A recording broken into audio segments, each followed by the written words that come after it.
¿Estamos?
Buenos días.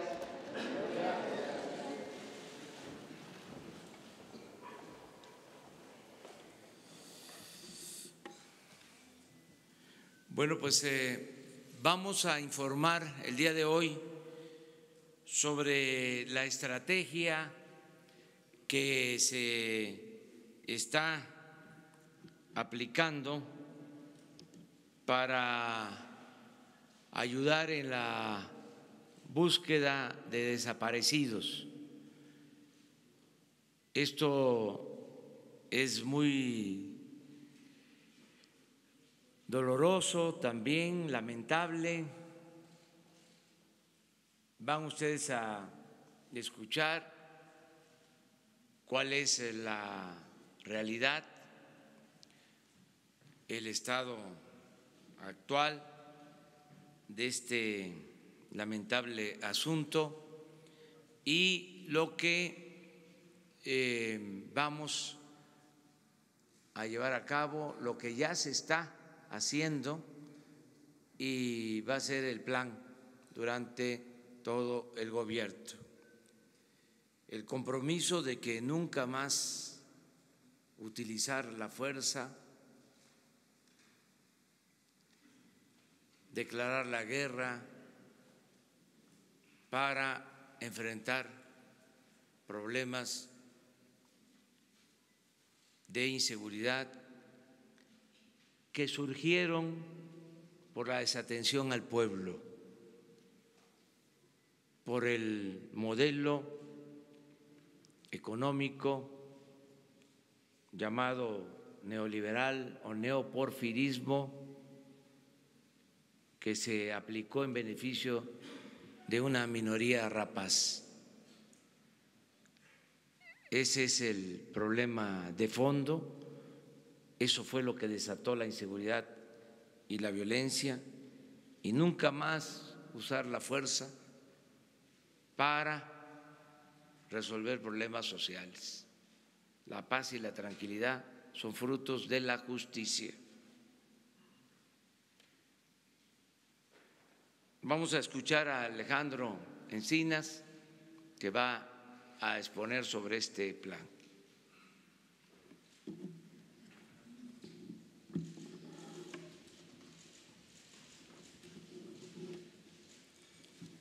Con su autorización, señor presidente, muy buenos días tengan todas y todos ustedes.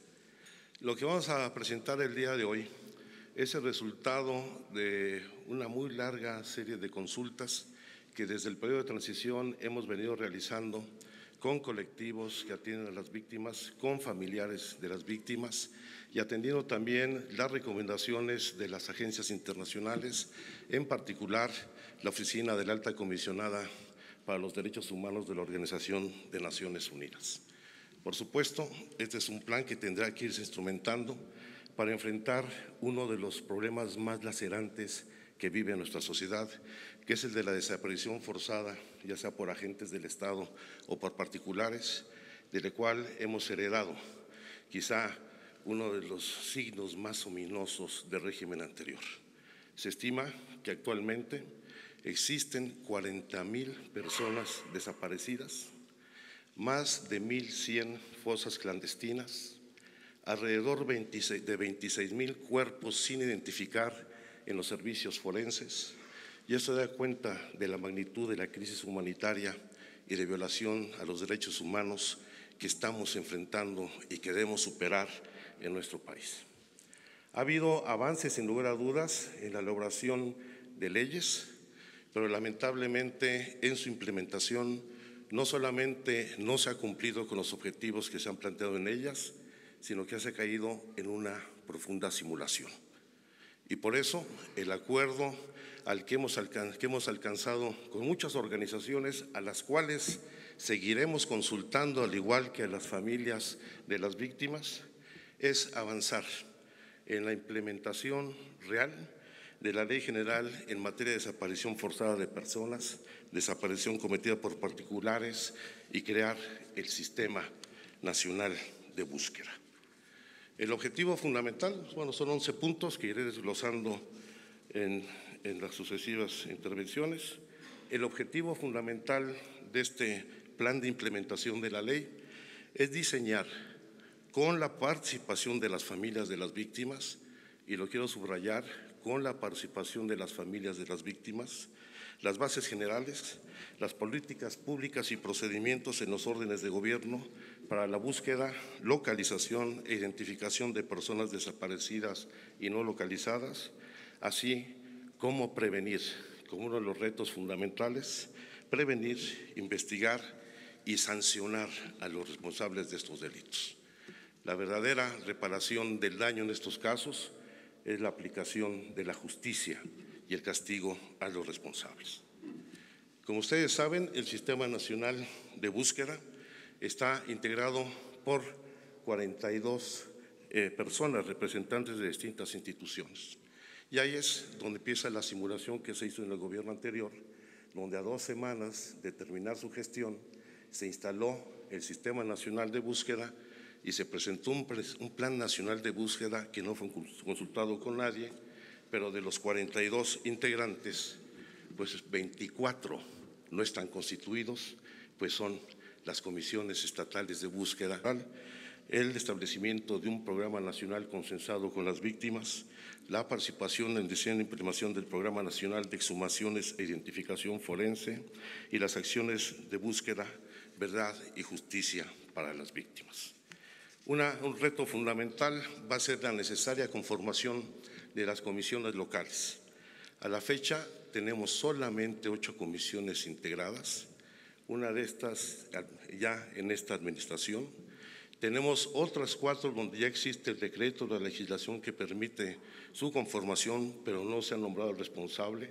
Tenemos ya el compromiso del gobierno del estado de Veracruz para que en los próximos días esto suceda y aumentar a 9 las entidades donde se ha conformado, pero lamentablemente en 20 entidades, a más de un año de haberse publicado la Ley General, no han tomado ni medidas legislativas ni la integración correspondiente de las comisiones estatales, con lo cual urge y hacemos un llamado respetuoso a los estados de la República para que a la brevedad posible cumplan con esta disposición de ley.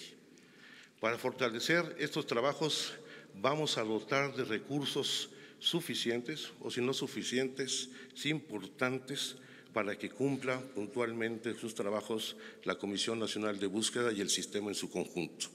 Hay que señalar, y esta es otra parte de la simulación, que en el año 2018 se asignaron 468,946,000 pesos a la Comisión Nacional de Búsqueda, pero solamente ejerció 6 millones de pesos.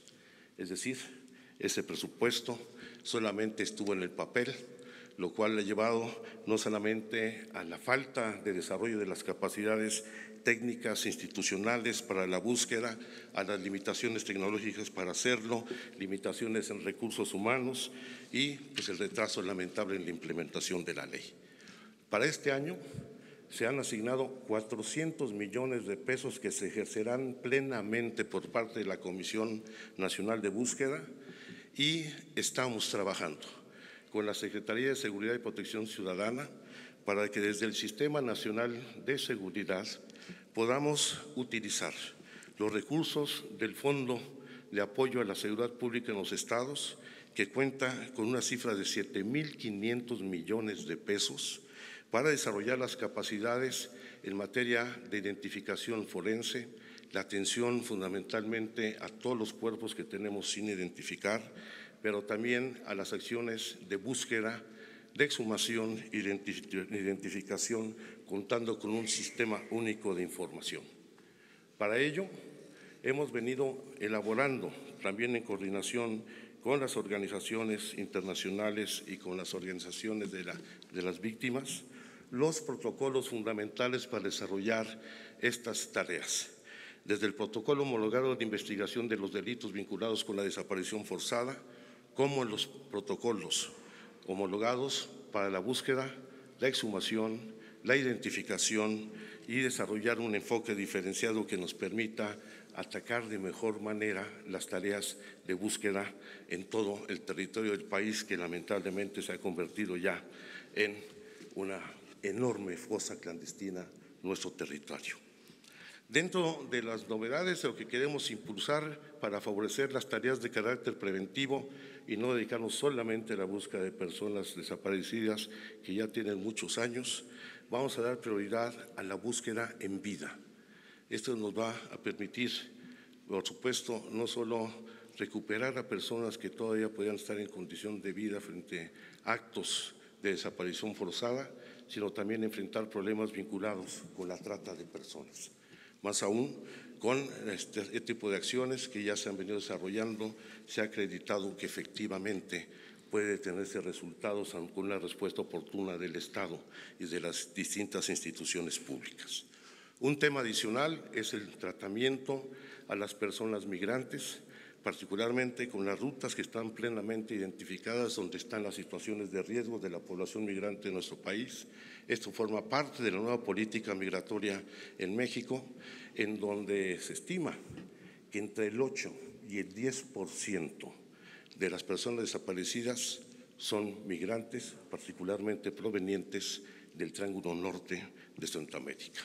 Para ello se diseñarán protocolos de actuación junto con las instituciones responsables de la seguridad pública para atender en particular las rutas donde se presentan con mayor incidencia estos delitos, destacando, por supuesto, la ruta que va de Chiapas, cruza por Oaxaca y posteriormente el estado de Veracruz y Tamaulipas, lo cual no significa que en otros lugares no se presenten situaciones de riesgo. Habrá que reformular de manera importante los trabajos de la Comisión Ejecutiva de Atención a Víctimas para hacer efectiva la capacidad de respuesta de esta comisión en la atención de las víctimas, no solamente revisando el mecanismo de protección a defensores de derechos humanos y de periodistas, sino también las tareas de acompañamiento permanente en las búsquedas de campo, agilizando los procesos de registro de acceso a los fondos emergentes y junto con ello fortalecer la consolidación de las comisiones ejecutivas en los estados, en donde nos faltan 12 entidades en donde puedan establecerse. Parte nodal de esta estrategia es la conformación de un Instituto Nacional de Identificación Forense que permita crear un sistema nacional de coordinación con todos los servicios forenses en el país. Para ello va muy avanzados los trabajos con el Comité Internacional de la Cruz Roja, con la Escuela Nacional de Antropología, con las distintas agencias de Naciones Unidas, con el equipo argentino de Antropología Forense y esperemos, ahí dice julio, la implementación total, pero en marzo esperamos poner a consideración del sistema la discusión de la creación de este instituto, en donde el diseño corresponderá a la Secretaría de Gobernación y estableceremos mecanismos extraordinarios para responder al contexto en que se enfrenta esta situación, desarrollando las capacidades técnicas que tanta falta nos hace, como es la creación de un sistema único de información tecnológica e informática. No estamos pensando en la adquisición de equipos hay de manera suficiente, pero sí de coordinar la información que se tiene respecto de la desaparición forzada en hospitales, en centros de atención psiquiátrica, en el sistema DIF, en los centros de salud y atención de adicciones, los centros de detención y reclusorios en todo el sistema penitenciario, los servicios médicos forenses, el Registro Nacional de Personas Fallecidas, los albergues públicos y privados, los panteones o lugares donde se depositan restos mortales, el fortalecer el trabajo de identificación, incluidas las estaciones migratorias, las terminales de autotransporte y todos aquellos registros que nos permitan tener un solo banco de datos, y en particular con las fiscalías especializadas en los estados, que independientemente de su marco de autonomía, deben establecer mecanismos integrales de reacción e intercambio de información para tener una respuesta más eficaz. Al mismo tiempo, habrá que revisar la tipificación del delito y sus aplicaciones, lo cual implica atender la Convención Internacional para la Protección de todas las personas desaparecidas, establecer en la ley con mucha claridad, y esto es muy importante, la plena responsabilidad de los delitos de desaparición forzada de los superiores jerárquicos, de quienes dan las órdenes en caso de agencias del Estado para cometer este tipo de delitos. Y finalmente, un aspecto en el que ha insistido mucho el señor Presidente de la República, en establecer en la ley beneficios por colaboración eficaz o los mecanismos de protección a testigos de toda la población, las personas que proporcionen la información para el esclarecimiento de estos hechos. Como lo ha señalado el presidente Andrés Manuel López Obrador, nunca más una guerra para combatir delitos que lleve a esta situación de tragedia nacional y de violación de los derechos humanos. Ya he dado cuenta de los saldos lamentables que hemos heredado y evidentemente vamos a proceder atendiendo no solamente las recomendaciones o denuncias que existan en el ámbito internacional, sino también todas aquellas sentencias que se deriven en materia de derechos humanos contra autoridades mexicanas, ya sean las emitidas por el Sistema Interamericano de Derechos Humanos, como los de la Corte Interamericana, ya sea de la Corte Penal Internacional, porque nadie que haya vulnerado la vida, la tranquilidad de una familia debe quedar impune. Y sea quien sea el responsable, va a ser castigado por la comisión de estos delitos. Es cuanto, señor presidente. Bueno, pues ese es el tema. Desde luego nos acompaña la secretaria de Gobernación. El informe lo ha presentado Alejandro Encina, subsecretario de Gobernación. Les comenté en un principio que la Secretaría de Gobernación tiene ya una función muy distinta a lo que era la antigua Secretaría de Gobernación. Ahora son las relaciones políticas con los poderes y de manera especial la protección y defensa de los derechos humanos. Si les parece, antes de tratar otros temas, ¿por qué no abrimos la sesión de preguntas y respuestas con este tema? Lo cerramos y tratamos lo general para que todo lo que tenga que ver con este plan pueda ser aclarado por Alejandro y luego ya entramos a lo que es información general. Entonces, a comparecer. Adelante. Señor subsecretario, Nadia Sanders de México.com, preguntarle, este subejercicio que reporta de la Comisión Nacional de Búsqueda, el ejercicio anterior, pues se debe en parte al poco margen de tiempo, me imagino, que ejercieron.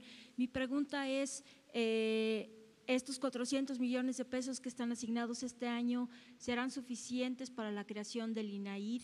¿Y cuáles serían las principales complejidades técnicas, dado que también hay 20,000 cuerpos, si mal no recuerdo, o miles de cuerpos sin reclamar, más que nada sin reclamar. ¿Qué pasa con eso? ¿Cómo se explican esos cuerpos que no han sido identificados, pero que no coinciden con las personas desaparecidas? Bueno, yo creo en primer lugar que no se trató de un subejercicio, sino que nunca se liberaron los recursos para el desarrollo de la comisión. En segundo lugar, evidentemente 400 millones de pesos son insuficientes para el desarrollo del Sistema Nacional Forense y del Instituto. Por eso estamos hablando de la necesidad de apoyarnos en el fideicomiso de apoyo a la seguridad pública de los estados, en donde hay 7.500 millones de pesos con los cuales sería suficiente iniciar este proceso de construcción de todo el sistema forense, en donde efectivamente, como señalas, hay 26,000 cuerpos a identificar, algunos no reclamados, pero por la ausencia de información clara y precisa.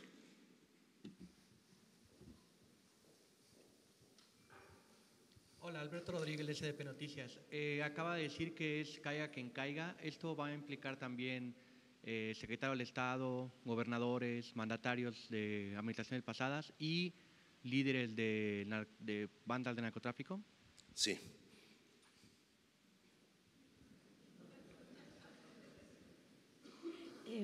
¿Qué tal? Buenos días, Daniela Pastrana, de Pie de Página. Quería saber quién estaría a cargo del Instituto Forense y cómo se haría para que funcione, o sea, cómo sería como el criterio para que funcione estas áreas forenses, cómo lo están pensando, más o menos en qué tiempo. Hay gente muy calificada para ello.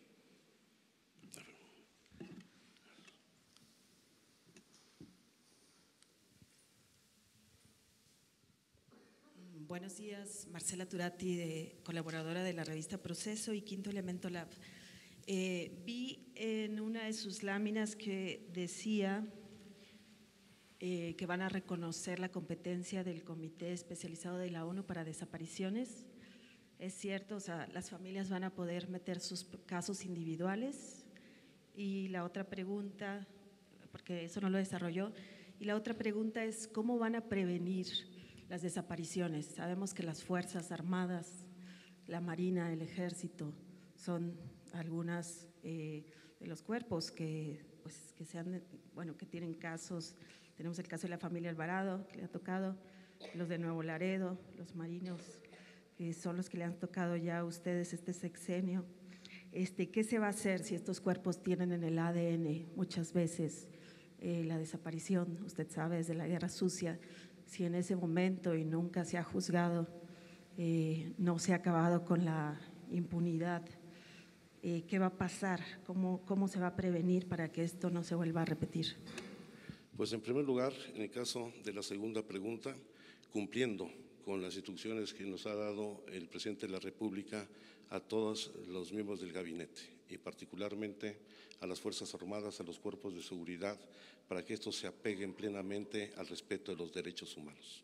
Y estamos convencidos de que va a haber un cambio profundo en este comportamiento de los distintos agentes del Estado y tendrán que apegarse plenamente a cumplir los derechos humanos y evitar cualquier acto de violencia que signifique desaparición forzada, ejecución extrajudicial o tortura. Va a ser una disciplina muy estricta que seguiremos en todo el gobierno federal. Y en el caso… ¿Se va a investigar los delitos del pasado? Estamos ya trabajando algunas resoluciones de la Guerra Sucia que siguen pendientes. Tenemos solicitudes de esclarecimiento de hechos desde 1968. En fin, se seguirá trabajando, pero se dará prioridad a las labores preventivas para que esto no siga sucediendo. Y respecto a las competencias de la Comisión para el Seguimiento de la Desaparición Forzada de Naciones Unidas, hay que recordar que yo el 10 de diciembre me reuní con los representantes de la Comisión y por supuesto vamos a atender y asumir las resoluciones del Comité de Desapariciones. Vamos a reconocer. ¿Van a poder llevar casos individuales ya ante la…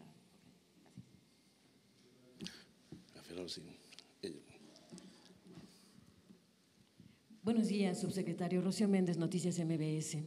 ¿Qué diagnóstico recibió la Secretaría de Gobernación, en sí el Gobierno de México? Porque tenemos entendido que hay un montón de causas que explican la desaparición de personas, la ausencia de personas en México. Ya ha sido más explícito, como lo hizo con nuestra compañera de Proceso en el caso concreto de desaparición forzada, pero se entiende que en el perfilado de las personas que hoy no están con sus hogares o con sus familias. Hay muchas menores de edad que aparentemente sí hay un comercio detrás, un interés específico más allá del interés político de desaparecer personas. Si usted pudiera aclararnos quiénes son las principales víctimas de la desaparición a partir de los datos que ha obtenido, y también en ese tenor, la desaparición forzada, ¿cómo se piensa vigilar, impedir? Porque tenemos entendido que no nada más es una orden jerárquica ante ejercicios de poder, sino también hay mucha complicidad, y eso lo explica perfectamente la desaparición de migrantes. ¿Cómo impedir que la complicidad no nada más se dé desde arriba, sino abajo con la intervención de la compra de complicidades? Gracias, subsecretario. Haciéndome cargo de las limitaciones que tienen los datos estadísticos y las cifras que hemos recibido, evidentemente la mayor parte de las personas desaparecidas son jóvenes entre los 17 y los 29 años de edad, particularmente jóvenes de escasos recursos. Por supuesto que hay un número significativo de mujeres que están vinculadas lamentablemente al delito de trata de personas, y tenemos desaparición infantil de manera creciente. La violencia contra los niños ha crecido de manera significativa en los últimos años, y habrá un programa especial que estamos trabajando con el Sistema Nacional de Protección de Niñas, Niñas y Adolescentes, que estamos trabajando también con la Comisión de Atención a Niños Migrantes, acompañados o no, y por supuesto que tendrá, como lo está llevándose a cabo ya de manera muy firme, la depuración del Instituto Nacional de Migración para evitar esta complicidad con la delincuencia organizada, donde efectivamente esos vínculos alentaron la desaparición de migrantes y el tráfico de personas.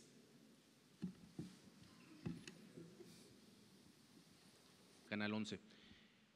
Hay miles de cuerpos sin identificar, incluso hay más de 10 años algunos de ellos ahí.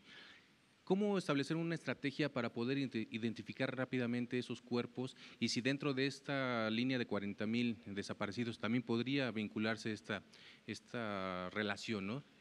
Y cómo en un momento dado agilizar todo ese trámite. ¿Cuáles serían los estados también en donde se presentan más el número de cuerpos sin identificar? Gracias. Bien, por supuesto que el proceso de identificación requiere contar con elementos en las bases de datos referentes que nos permitan identificar el cuerpo en que se encuentre. Lamentablemente no existe las capacidades institucionales para contar con información fidedigna. Pongo un ejemplo. El último ejercicio que hizo el gobierno anterior fue intentar identificar a muchas de las personas que se encuentran en los servicios forenses cruzando la base de datos del Instituto Nacional Electoral, lo cual no es una tarea sencilla, simple y sencillamente porque la huella dactilar que toma el Instituto Nacional Electoral no coincide necesariamente con una huella en frío, que es el término técnico que utilizan los médicos forenses. Al mismo tiempo de que hay distintas modalidades de tomar la huella, ya sea en firma o rodada, etcétera, lo cual genera una enorme complejidad. De esos 4,500 cruces donde supuestamente se habían identificado a las personas, solamente pudieron corroborarse alrededor de 350. Y de esos 350, los propios familiares han cuestionado la identificación. No es un asunto sencillo.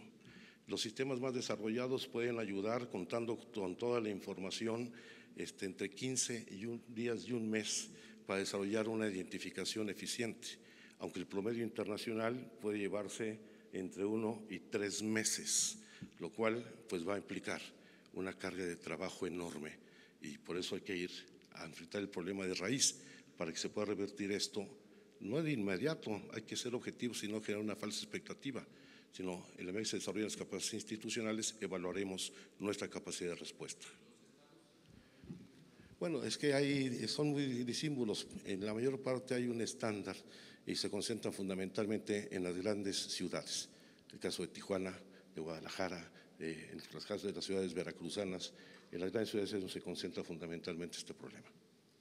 Sí. Ella. Y luego, bueno. Gracias, subsecretario. Estefanía Ochoa, de ADN 40. Yo quisiera saber, ante estas dificultades del procesamiento de la información, ¿Cuánto dinero se espera destinar a la compra de tecnologías para poder mejorar estos datos y el banco que se espera tener de datos a nivel nacional? Y en su caso, ¿se recurriría a los servicios de organizaciones internacionales o será su papel de observador únicamente? Gracias. No, por supuesto que hemos solicitado y contaremos con el apoyo de organismos internacionales en esta tarea. El monto de la inversión va a ser muy disímbolo, porque hay entidades que efectivamente han desarrollado bien sus capacidades en el sistema forense, particularmente estados como Coahuila, Nuevo León, la Ciudad de México en particular.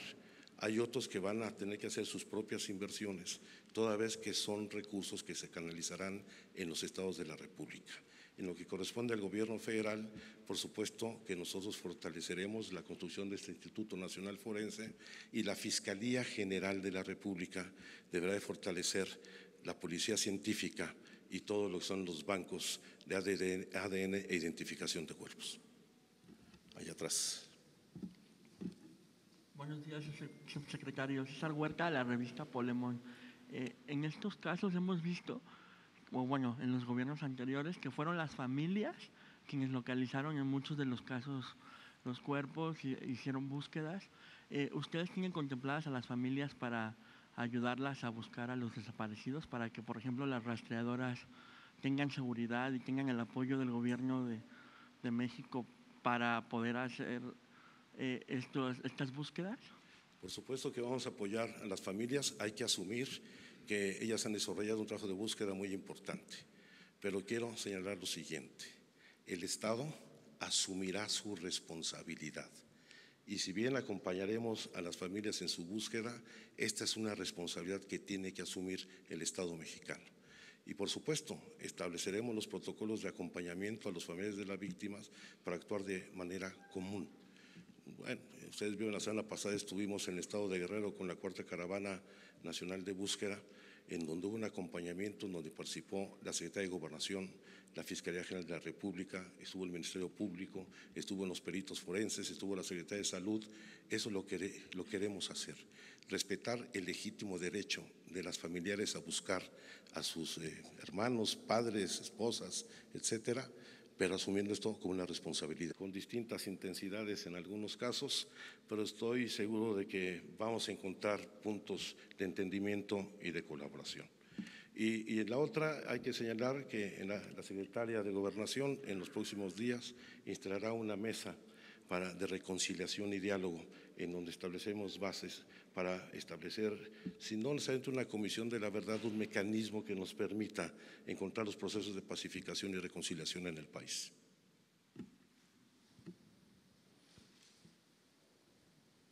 Buenos días, señor subsecretario.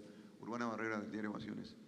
Usted dice que México es una enorme fosa clandestina. Así es. Y que hay 1.100 fosas clandestinas exploradas. Registradas. Pero registradas. Sin explorar. Bueno, sin explorar. Sí. Por los reportes que tienen de las familias de posibles víctimas, ¿cuántas fosas calculan ustedes que están sin explorar y que no pueden llegar a ellas por problemas técnicos o de dinero?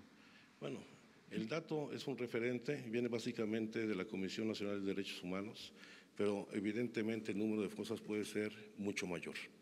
Hay que poner el ejemplo de la semana pasada en Guerrero, donde no teniendo registradas fosas clandestinas ahí, se encontraron 3, con un cadáver cada una. Y esto pues lamentablemente se va a replicar en otras entidades de la República. No quisiera especular, simple y sencillamente señalar el fenómeno y el problema que estamos enfrentando. Mi compañera. Buenos días, soy Frida Guerrera. Me agrada y qué bueno que lo estén viendo el tema de los desaparecidos, pero en algún momento se ha contemplado presentar un plan igual para el tema del feminicidio. Finalmente las desapariciones de mujeres, de niñas, son la antesala del feminicidio.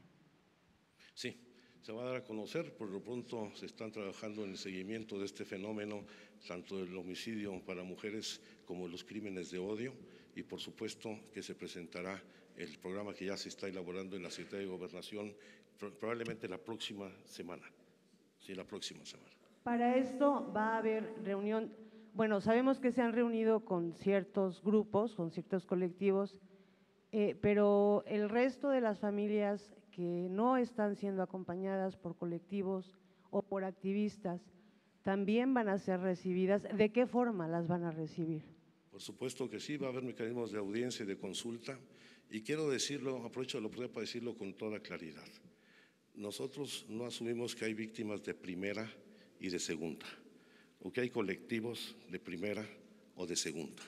Vamos a atender a todas en las mismas condiciones de igualdad. Pues ahora sí que es la última y nos vamos porque…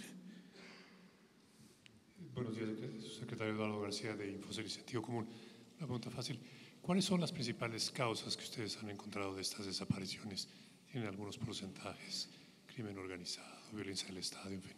La absoluta mayoría de las desapariciones son cometidas por particulares vinculados a la delincuencia organizada y se registran justamente en las zonas de mayor marginación y pobreza y las zonas de trasiego en las rutas de la droga y otro tipo de delitos como la trata de personas, la extorsión y otros fenómenos delictivos en el país. Bueno, pues muchísimas gracias. ¿Sí?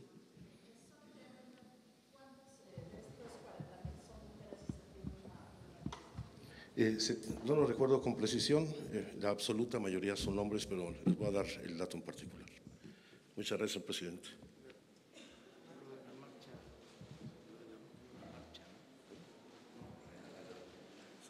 Me comenta que, insisto, reitere lo de la cuarta caravana nacional de búsqueda. Quiere decir que ya en el periodo de transición nosotros hicimos un acompañamiento antes de llegar al gobierno cuando se realizó esta en el estado de Michoacán. Hoy, bueno, lo hemos hecho la semana pasada con el apoyo de diversas instituciones. Creo que es una de las mecánicas más representativas de lo que se puede hacer. Un involucramiento de la autoridad acompañando a los familiares de las víctimas y ya estaremos próximamente. Estaré en el estado de San Luis Potosí en otra labor de búsqueda con familiares y iremos ahí comentando cómo se van desarrollando este tipo de actividades.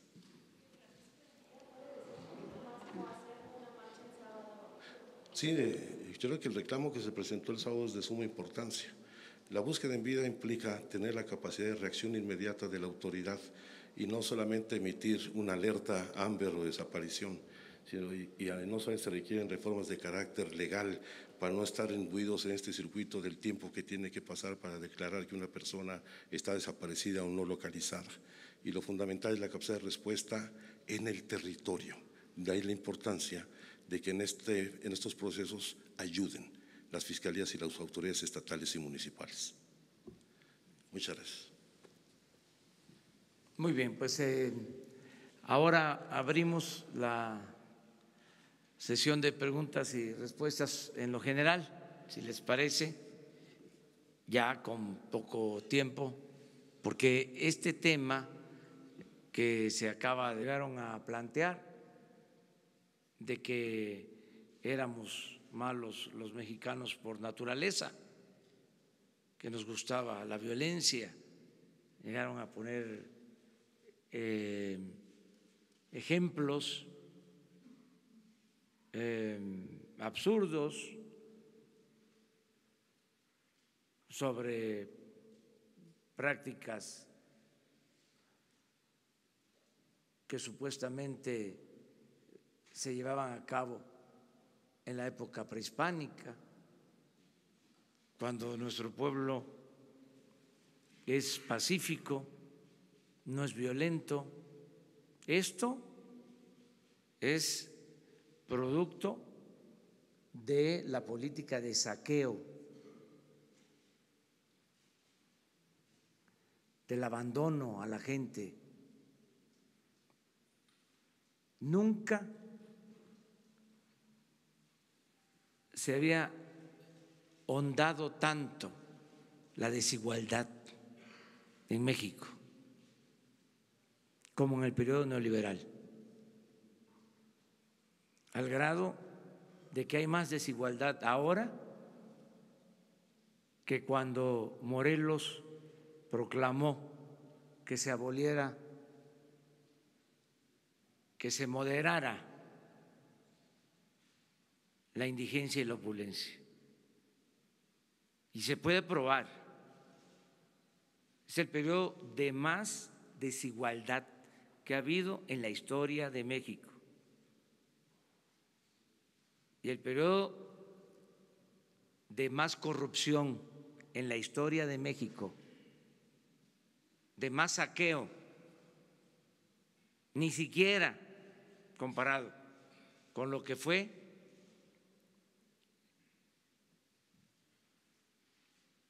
el saqueo colonial de 3 siglos de dominación española. Lo que se llevó a cabo en los últimos 36 años. Por eso, estos resultados. A veces se quieren omitir las causas, pero hay que puntualizar, hay que subrayar.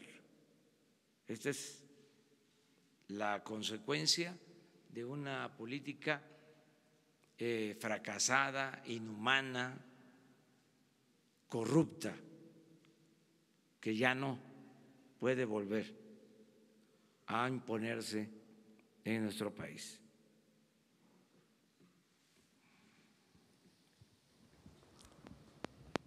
Buenos días, presidente. Shaila Rosabel, corresponsal de Grupo El Imparcial, La Crónica y Frontera. Presidente, este sábado pasado, un juez federal dictó la libertad provisional del exgobernador Guillermo Padres Elías. Su abogado dice que fue preso por motivos políticos. La gobernadora Claudia Pavlovich ha mostrado su desacuerdo. Me gustaría saber qué opinión le merece este hecho y si usted considera justa esta decisión del juez. Yo respeto la decisión del Poder Judicial y lo que queda de manifiesto en este caso es de que el nuevo gobierno no actúa por consigna, es decir, no se le obliga a ningún juez de que se castigue a nadie. Nosotros somos respetuosos de la independencia del Poder Judicial. No hay persecución política. No se usa el gobierno para perseguir a opositores, como era costumbre de que fabricaban delitos adversarios, los que caían de la gracia de los gobernantes eran perseguidos, aunque pertenecieran al mismo régimen. Eso se terminó. Nosotros no tenemos fobia contra nadie, ni vamos a utilizar la ley para tomar represalias.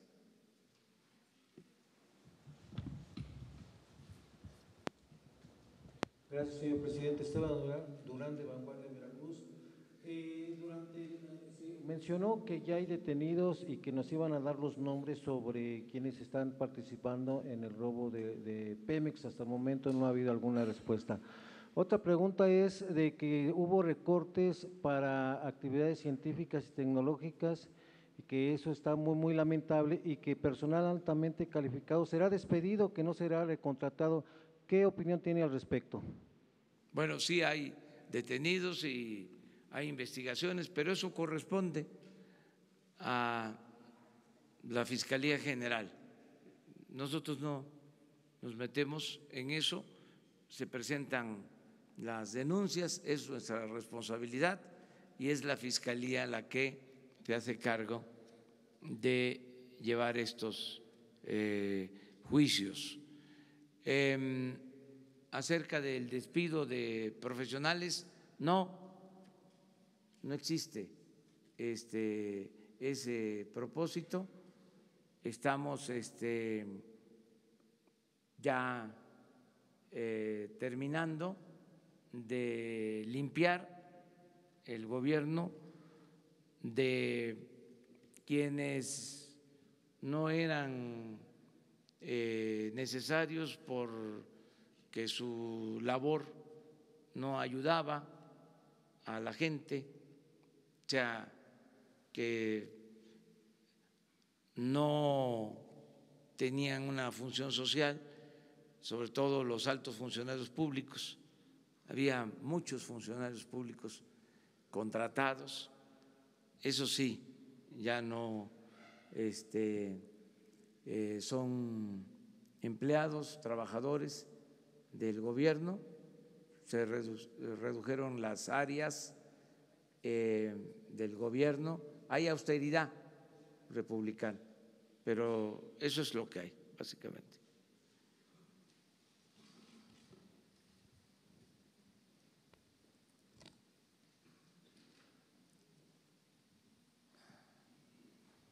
Buenos días, presidente. Carlos Pozos, Líderes Mexicanos y Petróleo y Energía. Presidente de México, en el marco de la promulgación de nuestra Constitución de 1917, atenta la autonomía de división de los tres poderes que marca la… En mérito propio, las tres. Celia Maya lleva años siendo magistrada del Tribunal Superior de Justicia en Querétaro, trabajando en el Poder Judicial del Estado de Querétaro.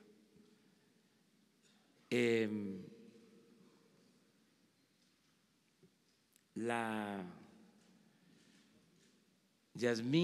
abogada Yasmín es también miembro del Tribunal Administrativo de la Ciudad de México. Y Loreta, maestra durante mucho tiempo en la Universidad Iberoamericana, responsable de la carrera de Derechos Humanos, las tres con muy buen nivel, y el Senado, los senadores, por 2/3 partes tienen que elegir a una de las tres, si así lo consideran. Si no se logra la elección, hay un procedimiento, me piden que envíe otra terna, creo que en 3 ocasiones, y ya después, si no decide el Senado, ya el titular del Ejecutivo ya hace la propuesta única. Entonces, estamos cumpliendo con los procedimientos legales. Presidente de México, solicitar con… Nada más aquí aclaro también algo que es importante. La ministra que pasa a retiro, pues es obviamente una mujer, ¿sí? Entonces quisimos que quien sustituye a la ministra sea otra mujer, por eso 3 mujeres en la terna. Gracias. Presidente de México, solicitar con todo respeto, convoque usted al licenciado Manuel Bartlett, director de la Comisión Federal de Electricidad, para que nos explique respecto a los apagones y cortes de energía eléctrica en todo el país a partir del segundo semestre por la saturación de líneas eléctricas de alta tensión. Esta información la tendremos nosotros en nuestro portal de Petróleo y Energía. ¿De lo que sucedió antes o qué piensan ustedes va a pasar? Va a pasar, tenemos información de que… No, voy a pedirle al licenciado Bartlett que les informe sobre el plan de energía eléctrica. Es muy interesante que les explique cuál es el nuevo plan, la nueva política de manejo de la Comisión Federal de Electricidad. Pero yo les puedo adelantar que no existe ningún problema. Hay energía eléctrica de más.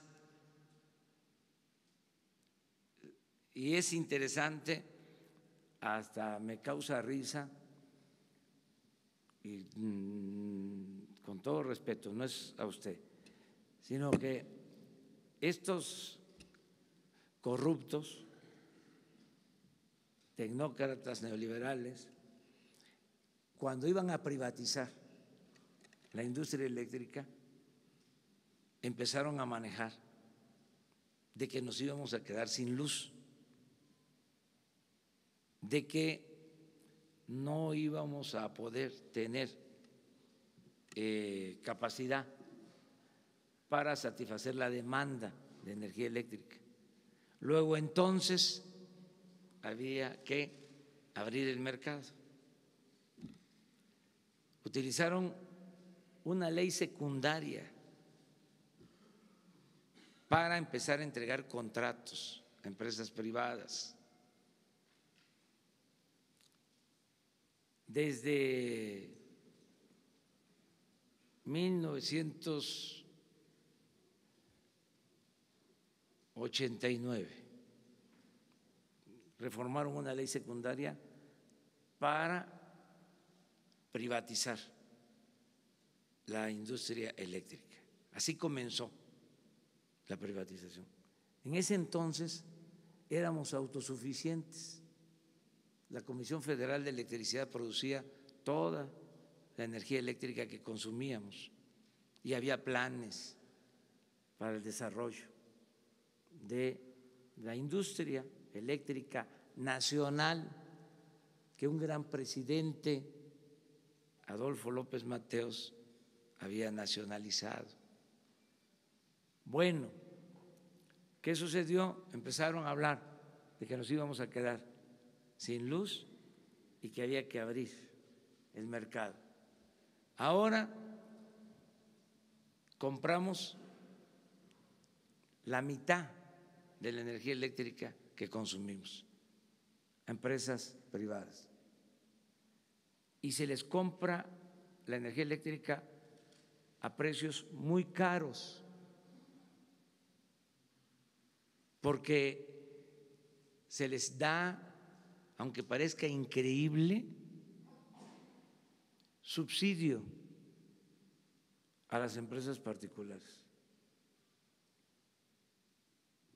Así se hicieron los contratos. Esto del subsidio a las empresas no sucede en ningún país del mundo. Entonces, ahora hay una nueva política porque queremos fortalecer la Comisión Federal de Electricidad, que como Pemex se dejó en el abandono para hacer estas empresas a un lado y dejar todo el mercado al sector privado, con costos elevadísimos. No olvidemos que es más cara la gasolina en México que en Estados Unidos. No olvidemos que es más cara la energía eléctrica en México que en Estados Unidos. Entonces ahora, como ya empezó la nueva política, escucho esto. Por eso va a estar muy interesante que venga con ustedes, ante ustedes, el director de la Comisión Federal de Electricidad para que les explique en qué consiste la nueva política. Fíjense hasta dónde se llegó, porque todo esto tiene que ver con corrupción. Se llegó a que una empresa de estas que le vende energía eléctrica a la Comisión Federal de Electricidad contrató a un expresidente como miembro de su consejo de administración. Un presidente de la República que pasa a ser, cuando termina, consejero de una empresa extranjera que le vende energía eléctrica a la Comisión Federal de Electricidad. Es que ya ustedes pues quieren todo.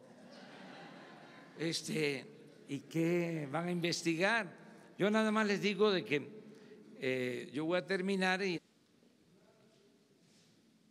Buenos días, Sharon Smog de la Agencia Informativa de Educación de México, Televisión Educativa. Sobre los programas sociales, si nos puede comentar cómo va el censo, cuáles son los pendientes y dónde podemos consultar el listado de los 91 municipios que hasta el momento se han beneficiado, por favor. Sí, llevamos un censo realizado para beneficiarios de los programas sociales que alcanza a 24 millones de personas. Ya terminamos el censo en Chiapas, en Oaxaca, en Guerrero. Son los estados en donde ya se concluyó el censo y ya comenzó la dispersión de todos los apoyos. Nos cuesta trabajo, yo se los explicaba, porque hace falta infraestructura, no hay conectividad en todo el país y no hay sucursales de bancos en todo el país, ni siquiera en todas las cabeceras municipales. Entonces, estamos batallando con eso porque no queremos entregar dinero en efectivo. Todo va a ser por tarjeta y personalizado de la tesorería de la Federación al beneficiario para que no haya corrupción. Los padrones se van a hacer públicos, se van a transparentar para que todos los mexicanos sepan a quién se está apoyando, a quién se les está entregando una beca, un crédito, un apoyo por ser adulto mayor, por ser una persona con discapacidad. Todo se va a transparentar. Estamos en ese proceso. Donde se empezó a aplicar el programa, se ha avanzado. Yo les voy a informar sobre eso. Voy a pedirle a quienes están trabajando en estos municipios, que son los municipios por donde pasan los ductos, y se llevó a cabo un programa integral. A eso te refieres, ¿verdad? Sí, podemos consultar específicamente qué municipios son los Sí, que están. sí. Con Jesús, hoy mismo, tiene toda la información. Presidente, hay usted en la transición dijo que no se iba a utilizar el fracking como método de extracción de petróleo. Sin embargo, en la partida presupuestal de 2019 de Pemex hay una cantidad de unos 6,000 millones dedicado a eso en dos partidas específicamente, y la secretaria de Rocío Nale hace una semana habló del tema y dijo que sí se va a usar con una tecnología pues muy desarrollada. Entonces yo quería saber cuál es su posición y cómo podemos explicar esta partida presupuestal para 2019. No al fracking, no al fracking. Ese es el compromiso. A lo mejor por la inercia se estableció el uso de esa tecnología para la extracción de petróleo o gas, pero no se va a usar, es un compromiso. Somos ambientalistas de verdad, auténticos.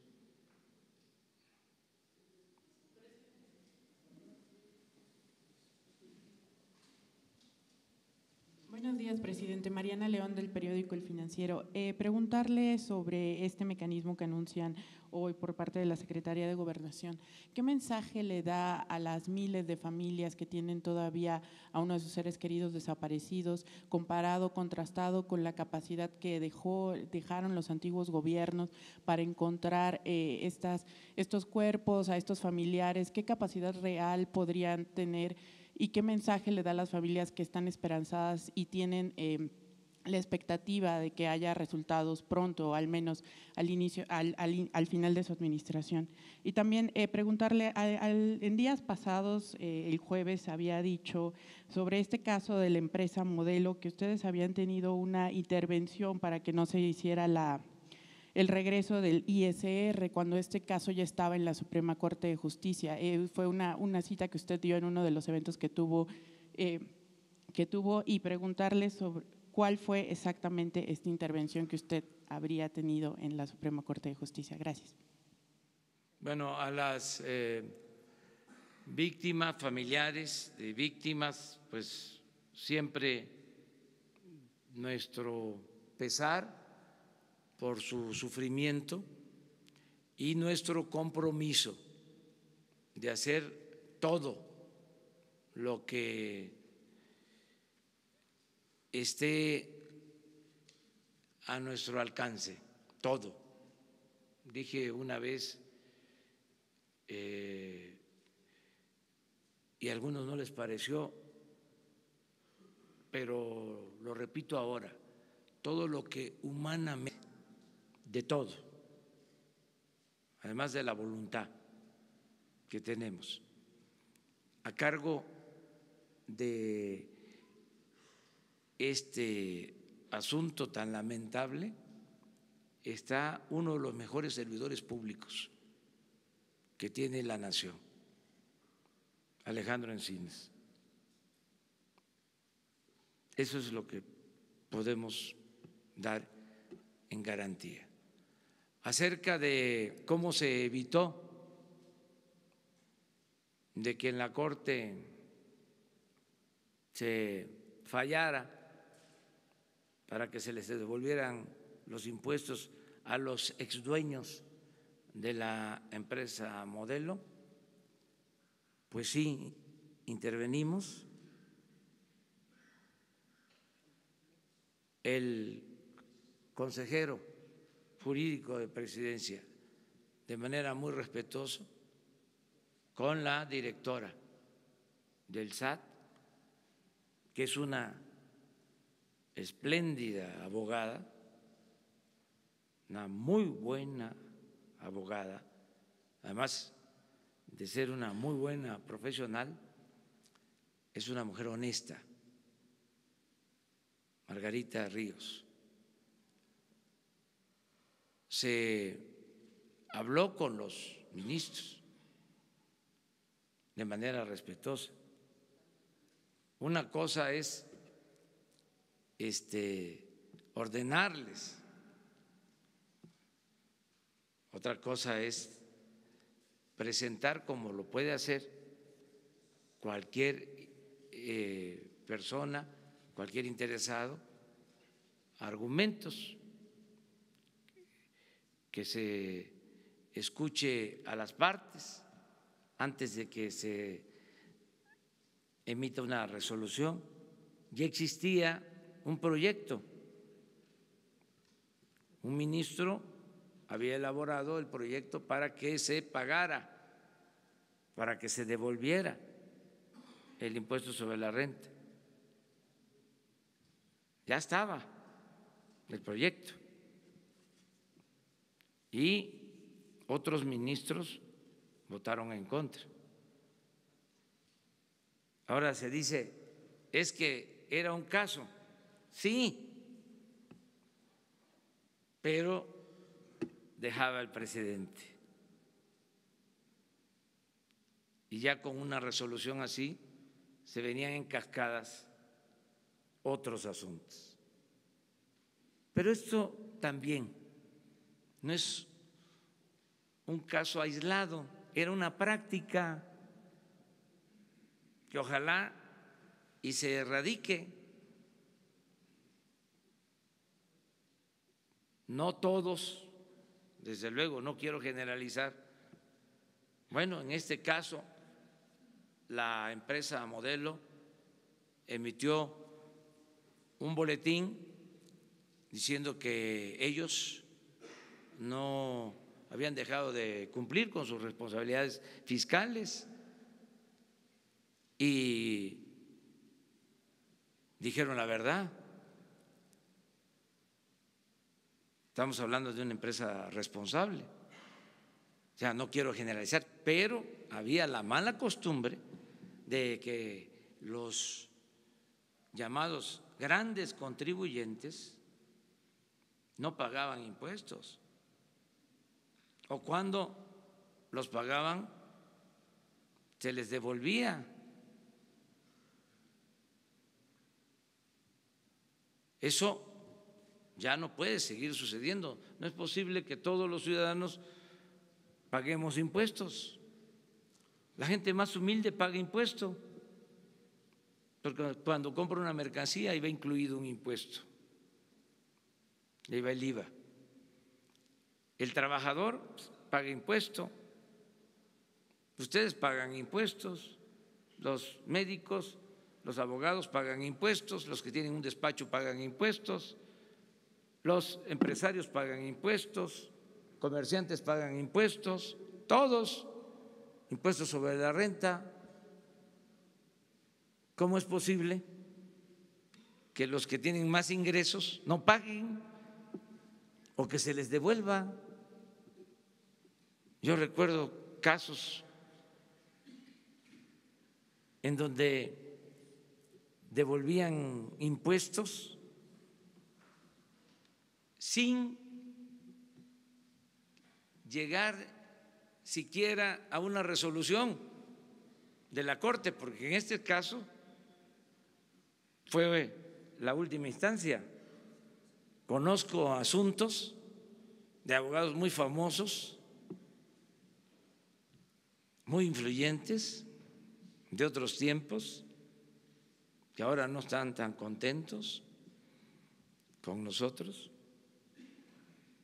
de que negociaban y obtenían para sus clientes devolución de impuestos de 10, 12 mil millones de pesos. ¿Y saben qué pasaba entonces? Se le descontaba de las participaciones a los gobiernos estatales lo que el gobierno federal devolvía de impuestos a los influyentes, a los machuchones, con sus abogados,